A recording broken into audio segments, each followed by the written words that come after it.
Hello बच्चों, let's see this question. Give two examples each of advantages and disadvantages of friction. Okay, so देखो की concept आप यहाँ पे समझ ही गए हो. योर की कॉन्सेप्ट इज आपको एडवांटेजेस एंड डिसएडवांटेजेस बताने हैं फ्रिक्शन के. ठीक है, तो फ्रिक्शन को आप डेली लाइफ में कहाँ कहाँ पे यूज़ करते हो, कहाँ कहाँ पे आपने देखा हुआ है, तो आप ज़रा सोचोगे तो आपको समझ में आएगा. अगर हम एडवांटेजेस की पहले बात करें, एडवांटेजेस, तो सबसे मेन एडवांटेज तो फ्रिक्शन का यही है कि इट हेल्प्स अस वॉक.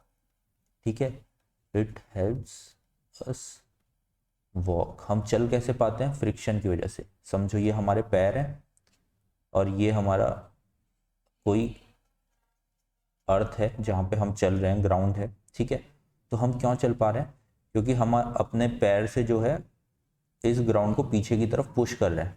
ठीक है, अगर यहाँ पे फ्रिक्शन नहीं होती तो ये ग्राउंड हमारे को आगे की तरफ पुश नहीं करता, क्योंकि हम इसको पीछे की तरफ पुश कर रहे हैं और ये ग्राउंड हमें आगे की तरफ ऐसे फ्रिक्शन प्रोवाइड करा रहा है. इस फ्रिक्शन की वजह से हम आगे की तरफ मूव कर पा रहे हैं. अगर ये ग्राउंड एकदम स्लिपरी हो जाए, यहाँ पे फ्रिक्शन नहीं रहे, तो आप आगे चल ही नहीं पाओगे. ठीक है, तो सबसे मेन एडवांटेज तो इसका यही हो गया. दूसरा एक और एडवांटेज फ्रिक्शन का क्या होता है?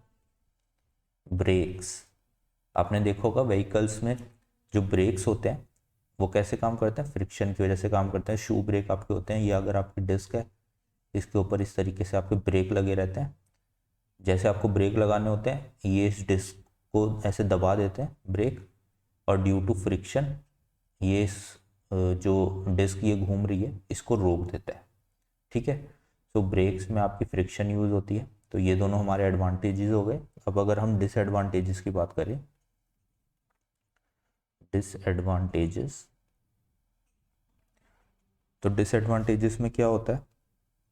देखो, एक तो हम जानते हैं कि फ्रिक्शन जो होती है हमेशा मोशन को अपोज करती है. ठीक है, मोशन को रोकती है. तो सबसे बड़ा डिसएडवांटेज तो इसका यही हो गया कि इट अपोजेस द मोशन.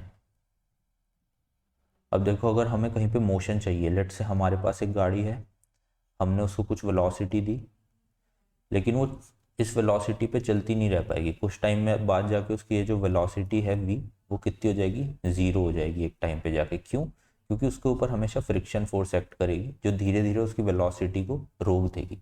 तो इसलिए इस गाड़ी को चलते रहने के लिए हमें इसे कंटिन्यूस एनर्जी प्रोवाइड करनी पड़ेगी. और ये जो इतनी ज़्यादा हमारी एनर्जी वेस्ट हो रही है इस फ्रिक्शन को ओवरकम करने के लिए, ये क्या है? हमारे लिए एक डिसएडवांटेज. राइट, सो एक तो ये मेन आपका डिसएडवांटेज हो गया.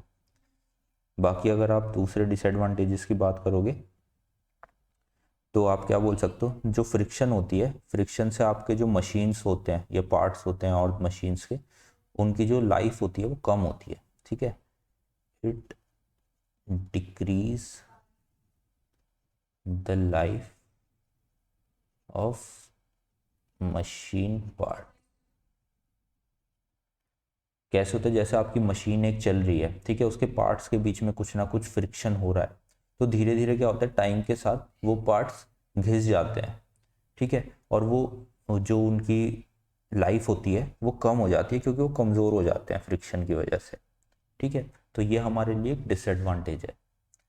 सो I hope you understand this question. Good luck.